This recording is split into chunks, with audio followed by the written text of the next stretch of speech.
Guys, merong bago rito na X-Block Pro. Ayan, Pro X-Block Elite, 30,000 pops. Hawaiian Sunshine ang pinili natin flavor. So yun nga, ito ay pineapple passion fruit. Yan, nakabaligtad siya, pero ayos lang.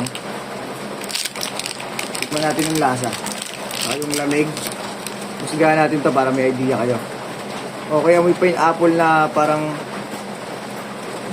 four season, ganun yung amoy. So ito muna yung original na device ng X-Block.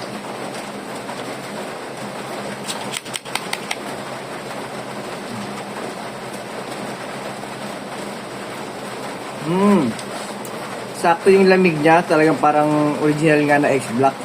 Yung lamig siguro mga ano to, 8 out of 10 yung lamig. Ang sarap ng lasa, yung flavor niya, lasang-lasa. Try natin sa ibang battery. Ayan. Sa ano ba yung battery nito? B4 ba to? B3 ganun. Okay, working din siya. Ang sarap ng lasa niya, lasang-lasa. Okay itong X-Block Pro X-Block Pro kung tawagin, 30,000 pops.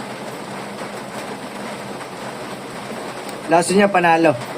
Panalo yung lasa. Siguro sa lasa pwede na tong 9 out of 10.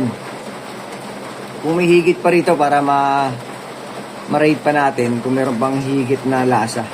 Pero ang sarap. Okay, solid to. Overall siguro 9 out of 10 kasi yung blend ng lamig niya sa yung lasa. Panalong panalo.